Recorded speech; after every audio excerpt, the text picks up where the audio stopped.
এই ভিডিওতে ত্রিপুরার বেঙ্গলি মিডিয়ামের ক্লাস 6-এর ম্যাথ অর্থাৎ গণিত বইয়ের হচ্ছে অ্যানুয়াল এক্সামিনেশন যে 2022 এবং 2023-তে চলে গিয়েছে, তো সেই এক্সামের হচ্ছে এই কোয়েশ্চেন পেপারটা এখানে তোমাদেরকে আমি সলভ করে দিয়ে দেবো।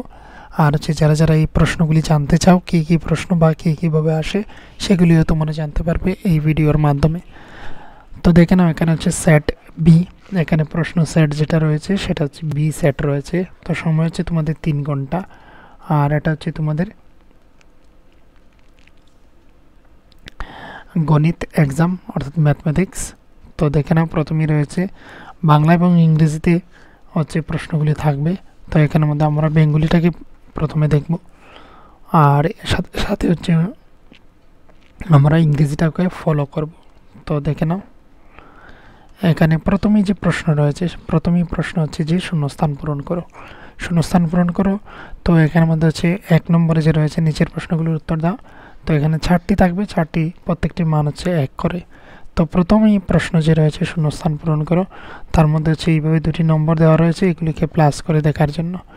তো দেখে নাও, এখানে হচ্ছে খুবই ইজি, কারণ হচ্ছে এই যে নম্বরটা রয়েছে, এই সমান চিহ্নের এই দিকে দেখে নাও, এই নম্বরটা এখানে রয়েছে, নেই এই নম্বরটা এখানের মধ্যে। তো এটাকে এখানের মধ্যে লিখে দিলাম। তো এটাই হচ্ছে তোমাদের ইজি একদম। তো এইভাবে লিখে দেবে। তারপর বলা হচ্ছে 3-এর সবচেয়ে ছোট গুণিতকটি হলো, গুণিতক মানে হচ্ছে যাকে গুণ করা হয়। তো মাল্টিপল অফ 3 মানে হচ্ছে 1, মানে হচ্ছে 3 একে 3 বা 3 1 যা 3। তো এই হচ্ছে তার মাল্টিপল। তো আনসারটা হচ্ছে ডি। তারপর দেখো না, বৃত্তের ব্যাস সমান সমান 2 ইন্টু ব্যাসার্ধ, এটা সত্য না মিথ্যা? তো এটা হচ্ছে সত্য। কারণ কি? কারণ হচ্ছে আমরা জানি এইভাবে একটি বৃত্ত হয়ে থাকে, আর বৃত্তের ব্যাস বলা হয় কেন্দ্র বরাবর, এখান থেকে এতটুকু দূরত্বকে কেন্দ্র বরাবর। আর এটা হচ্ছে আর হয় যদি, তাহলে 2r মানে r প্লাস আর, মানে মানে এইভাবে না বলে আমি যদি এইভাবে বলি তোমাদের, যে এখান থেকে শুরু করে এখান থেকে এতটুকু পর্যন্ত হচ্ছে 2, তাহলে 2 হচ্ছে কি, 2 হচ্ছে তার ব্যাসার্ধ। তাহলে ব্যাস কত হবে? ব্যাস সমান সমান হবে 2 প্লাস 2, 2 প্লাস 2, বা বলতে পারি 2 ইন্টু হচ্ছে ব্যাসার্ধ। 2 ইন্টু ব্যাসার্ধ মানে 2 2 যা 4। তো দেখে নাও, এই দিকটা হচ্ছে 2 প্লাস করে হচ্ছে 4। তো এখানে এই যে ব্যাসটা রয়েছে, আমাদের ব্যাসটা হচ্ছে কত হবে? ব্যাসটা হবে ব্যাসার্ধের ডবল। তো দেখে নাও, বৃত্তের ব্যাস সমান সমান 2 ইন্টু ব্যাসার্ধ। তো এটা হচ্ছে রাইট। আশা করি বুঝতে পেরেছো। সমস্যা হলে অবশ্যই তোমরা কমেন্ট করবে, তাহলে কমেন্টের মাধ্যমে আমি তোমাদেরকে উত্তর দেওয়ার চেষ্টা করব, অথবা পরবর্তীতে আমি পুনরায় অপর একটি ভিডিও তৈরি করব। তো এখানে দেখে নাও, 4 নম্বরে রয়েছে 100 টাকা রয়েছে, 100 টাকার সাথে আরও রয়েছে 10 পয়সা। এগুলিকে বলা হয়েছে শুধু পয়সায় রূপান্তরিত করার জন্য। তো 100 টাকা, 100 রয়েছে টাকাতে, তাহলে 100কে টাকা থেকে আমাদের পয়সায় নিয়ে আসার জন্য তাকে 100 ইন্টু 100 করতে হবে। তো 100 ইন্টু 100 হচ্ছে 10,000, 10,000 100 ইন্টু 100 গুণ করলে, তো এই যে টাকায় ছিল, টাকার জায়গাতে 100 আমরা গুণ করে দিয়েছি, তো পয়সায় চলে এসেছে, পয়সা। এটা হচ্ছে পয়সাতে চলে আসলো। সাথে রয়েছে আরও 10 পয়সা, মানে হচ্ছে 10 পয়সা। তো প্লাস করে দিলাম। তো 01001, এটা হচ্ছে পুরো পয়সায় রূপান্তরিত হয়ে গেল। 100 টাকা সাথে হচ্ছে আরও 10 পয়সা, এটা পুরোপুরি পয়সাতে যে রূপান্তরিত হলো সেটা হচ্ছে 10010, মানে হচ্ছে 10,010 পয়সা হয়ে গেল। এই যে রয়েছে এখানে পয়সা এবং টাকায় সেটা। এবারে দেখো, 2 নম্বরের উত্তর দেওয়ার জন্য 2 নম্বরে হচ্ছে 3টি থাকবে 2 মার্ক করে। তো এখানে গুণ করো প্রথমেই রয়েছে, তো এইগুলিকে ডাইরেক্ট গুণ করে নেবে। গুণ করে আনসারটা হচ্ছে, দেখে নাও,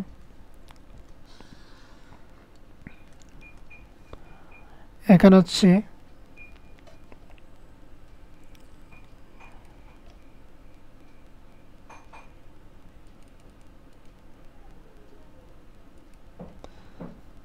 নম্বরটা হচ্ছে আমাদের এখানে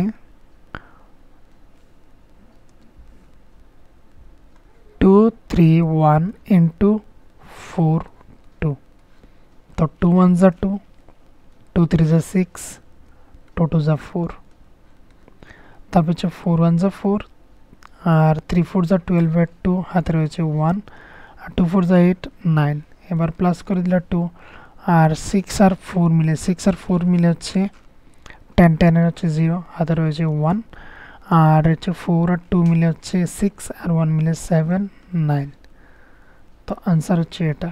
এই দুটিকে গুণ করে आंसर আমাদের বেরিয়ে আসলো এই যে এটা।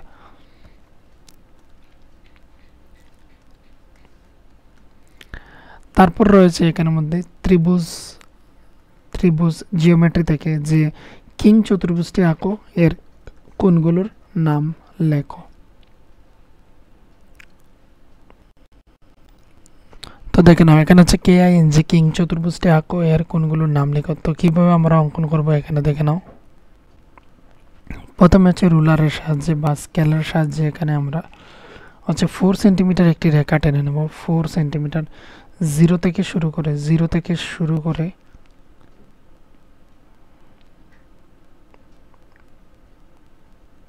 4 সেন্টিমিটার পর্যন্ত আমরা একটি রেখা টেনে নিলাম। এবার হচ্ছে কম্পাসের সাহায্যে আমরা এখানে 90 ডিগ্রি কোণ অঙ্কন করে নেব।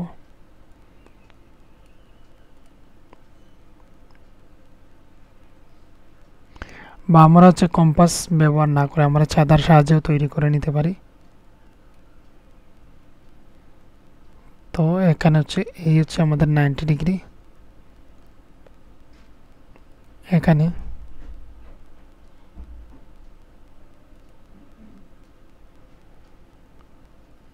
অপর হচ্ছে এখানে আমাদের 90 ডিগ্রি।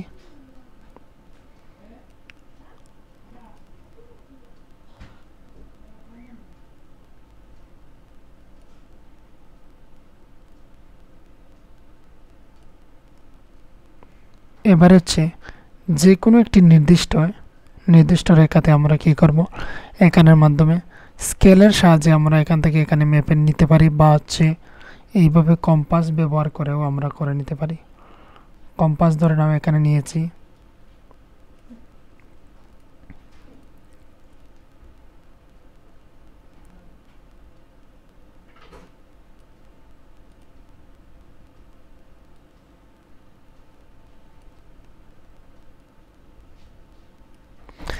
সেম একই মাপের নিয়ে এই জায়গাতে নিয়ে এখানে কেটে দিলাম।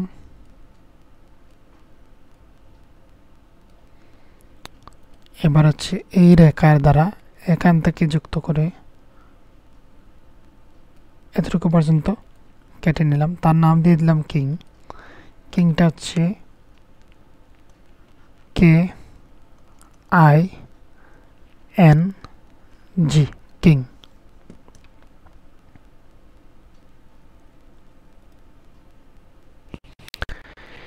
এবারে দেখো এই প্রশ্নের মধ্যে বলা হয়েছে যে কোনগুলির নামগুলি লেখার জন্য। তো কোনগুলির নাম এখানে আমরা কিভাবে লিখতে পারি, কোনগুলির নাম হচ্ছে এখানে দেখানো প্রথমে হচ্ছে ধরে নাও এই কোণের নাম বলবো। তো এটার নাম হচ্ছে কোণ KIN, ক্ষমা হচ্ছে কোণ সিম্বল দেব, কোণ হচ্ছে ING, তারপর হচ্ছে কোণ NGK, আর তারপর হচ্ছে GKI, এখানে অ্যাঙ্গেল হবে। তো এই হচ্ছে কোণগুলির নাম, প্রথমে এই কোণের নাম, তারপর হচ্ছে এই কোণের নাম লিখেছি, তারপর হচ্ছে এই কোণের নাম, তারপর হচ্ছে এই কোণের নাম। তো এইভাবে একটি ত্রিভুজ অঙ্কিত হলো আর এখানে হচ্ছে কোণগুলির নামগুলি এখানে লিখে দিলাম। এবার হচ্ছে পরবর্তী প্রশ্ন যে রয়েছে সেটা দেখে নেব।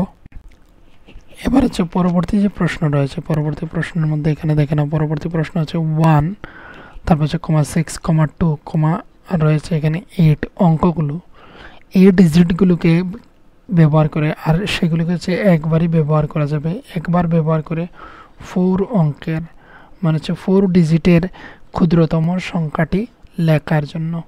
তো দেখে নাও কীভাবে তৈরি করতে হবে। ধরে নাও আমি বললাম 1 এবং 2 রয়েছে, আমি বললাম 2 অঙ্কের একটি সংখ্যা তৈরি করার জন্য।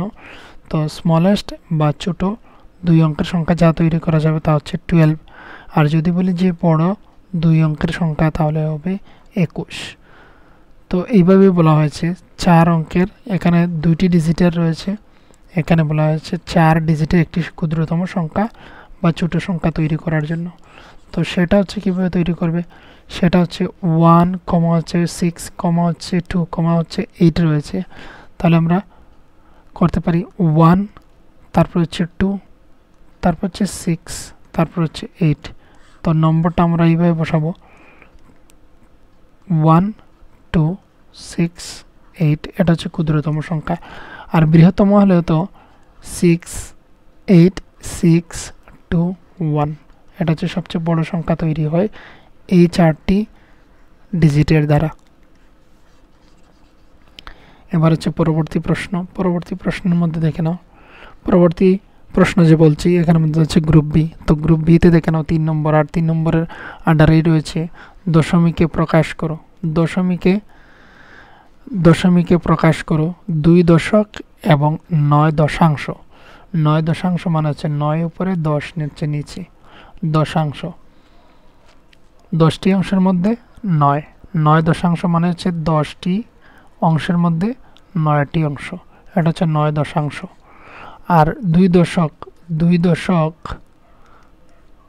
দশক মানে হচ্ছে একটি 10 অপর একটি 10। তো 2 দশক মানে হচ্ছে 20।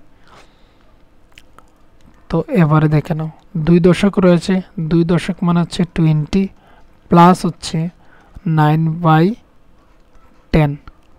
20 9/10 কে আমরা লিখতে পারি 0.9। 10 দ্বারা যখন 9কে ডিভাইড করব, এবার প্লাস করে দিলে হচ্ছে 2020.9। আনসারটা হচ্ছে 20.9। এই যে প্রশ্নটির আনসার। এবার হচ্ছে একটি বিন্দু দিয়ে কতগুলো সরলরেখা অঙ্কন করা যেতে পারে, সেটা হচ্ছে অসংখ্য। অসংখ্যটি তৈরি করা যাবে, অনেক সরলরেখা তৈরি করা যাবে। একটি বিন্দু রয়েছে, এইভাবে সরলরেখা, এইভাবে সরলরেখা, চতুর্দিক থেকে সরলরেখা, অসংখ্যটি সরলরেখা তৈরি করা যাবে। তারপরের প্রশ্ন দেখে নাও। তারপরের প্রশ্ন হচ্ছে শূন্যস্থান পূরণ করো।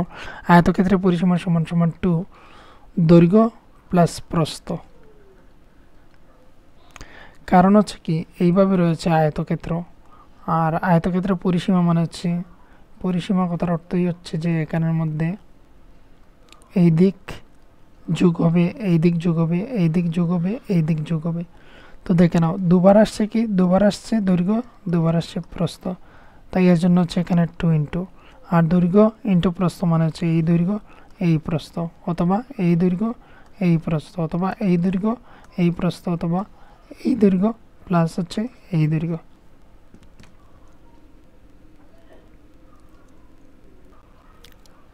তাই এর জন্য হচ্ছে 2 এলো আর দৈর্ঘ্য প্লাস প্রস্থ হয়ে গেল। তারপর দেখে নাও তারপরে যে প্রশ্নগুলি। তো ফাঁকা জায়গায় উপযুক্ত সংখ্যা বসাও। ফাঁকা জায়গায় উপযুক্ত সংখ্যা বসানোর জন্য তো এখানে 15,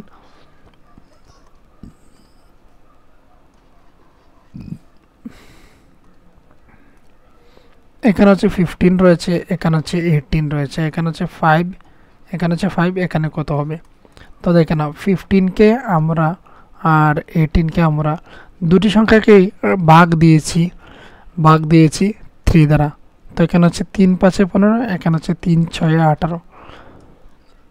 তো 3 দ্বারা উপর নিচে ভাগ গিয়েছে, তো রয়ে গিয়েছে 5 আর নিচে হচ্ছে 6 আনসার। এখানে হচ্ছে আনসার কমপ্লিট এটা। তারপর প্রশ্নটা দেখে নাও। তারপরের প্রশ্ন যে রয়েছে সেটা হচ্ছে y বাই হচ্ছে 3 ইজ ইকুয়াল টু 5। এটি একটি সমীকরণ। তো অবশ্যই এটা হচ্ছে একটি সমীকরণ। y বাই হচ্ছে 5 is equal to y by হচ্ছে 3 ইজ ইকুয়াল টু হচ্ছে 5। তো এটি হচ্ছে একটি সমীকরণ।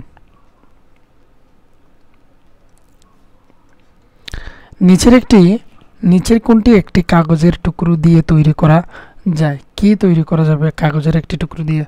অবশ্যই একটি সমতল অর্থাৎ প্লেন একটা তৈরি করা যাবে। আর বাকি হচ্ছে এখানে লাইন সেগমেন্ট, রে, এগুলি কোনো কিছুই তৈরি করা যাবে না। তো অপশন হচ্ছে ডি, প্লেন পেপার। এইভাবে আমরা কাগজের একটি টুকরো দিয়ে প্লেন মানে হচ্ছে এখানে সমতল, সমতল মানে হচ্ছে সমান যে জায়গা সেটার কথা বলা হচ্ছে। তো সমানভাবে হচ্ছে কি সমতল তৈরি করা যাবে একটি কাগজ দিয়ে।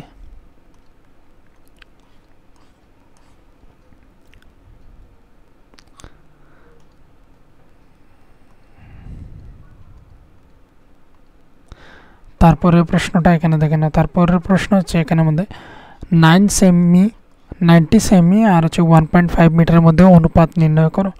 তো এই মিটারকে নিয়ে আসবো সেন্টিমিটারে। তো 90 হচ্ছে মিটার, 90 হচ্ছে সেন্টিমিটার রয়েছে সিএম, ইজ টু 1.5কে আমরা লিখতে পারি ইন্টু 100 সিএম। তো 90 সেন্টিমিটার ইজ টু হচ্ছে এখানে মাল্টিপ্লাই করে দিলে আমরা যা পেয়ে যাচ্ছি 150 সেন্টিমিটার। কারণ 100 গুণ করছি তো হচ্ছে 5-এর পরে যাবে আর আরও একটি 0-র পর গিয়ে পয়েন্ট বসবে, তো 150। এবার 0 0 উভয় দিকে ক্যান্সেল, সেন্টিমিটার সেন্টিমিটার ক্যান্সেল। তারপর হচ্ছে 3 3 যা 9 ইজ টু হচ্ছে 3 5 যা 15, 3 5 যা 15। তো এখানে হচ্ছে 3:5। আনসারটা যা দাঁড়ালো তা হচ্ছে 3:5। এবার হচ্ছে পরবর্তী প্রশ্নতে রয়েছে যে 4 সেমি ব্যাসার্ধ বিশিষ্ট একটি বৃত্ত অঙ্কন করো। তো সেটা কিভাবে তৈরি করবে?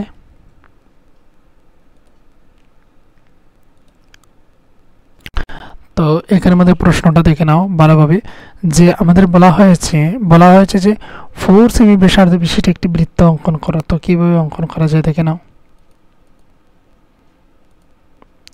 প্রথমেই হচ্ছে স্কেলের সাহায্যে এখানে আমরা হচ্ছে ব্যাসার্ধ নিয়ে নেব। তো ব্যাসার্ধ নিয়ে নেওয়ার জন্য কম্পাসটাকে আমরা ব্যবহার করতে পারি।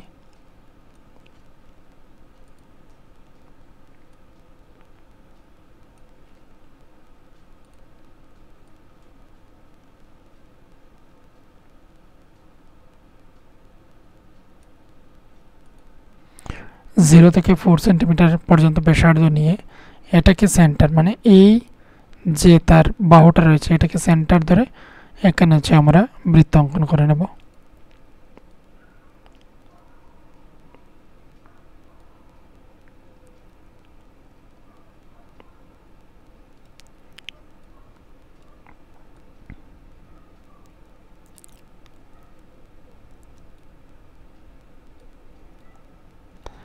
তো এই যে অংশটুকু, এই অংশটুকু হচ্ছে 4 সেন্টিমিটার, ব্যাসার্ধটা হচ্ছে 4 সেন্টিমিটার, এটা হচ্ছে 4 সেন্টিমিটার।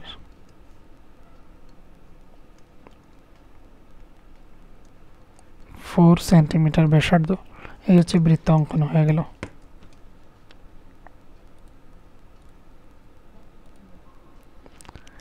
এবার হচ্ছে চিত্রটির পরিসীমা নির্ণয় করো। এখানে 2 নম্বর যেটা ছিল সেটা করে দিয়েছি। এবার হচ্ছে চিত্রটির পরিসীমা নির্ণয় করো। চিত্রটির পরিসীমা নির্ণয় করো তার অর্থই হচ্ছে এখানে 30 প্লাস করব, 30 30 60 আর 40 100 সেন্টিমিটার। এখানে আনসার করাই রয়েছে 100 সেন্টিমিটার। প্রত্যেকটি বাহুকে তার যোগ দিয়ে দিতে হবে, তবেই হচ্ছে আমরা পেয়ে যাব তার পরিসীমা।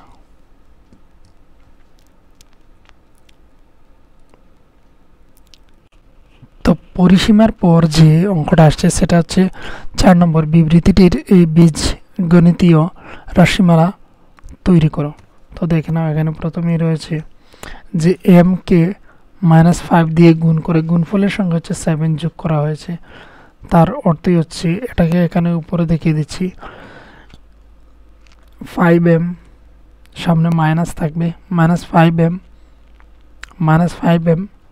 প্লাস হচ্ছে 7 ইজ ইকুয়াল টু 0। এটাই হচ্ছে সমীকরণ। এবার হচ্ছে তার পরবর্তী যে প্রশ্ন রয়েছে সেগুলো এখানে দেখে নাও। কোনটি অপেক্ষাকৃত বড় সংখ্যা, এই সংখ্যাটা নাকি এই সংখ্যাটা? তো প্রথমেই দেখে নাও এখানে পয়েন্টের পর এখানে এই রয়েছে 0.0 রয়েছে, 0.0 রয়েছে, এখানে হচ্ছে 0.1 রয়েছে। তার মানে হচ্ছে এই নম্বরটা আমাদের কাছে বড়, এটা হচ্ছে ছোট সংখ্যা। এবার 2 টাকা 5 পয়সাকে দশমিকে প্রকাশ করো, সেটা হচ্ছে 2.5 টাকা।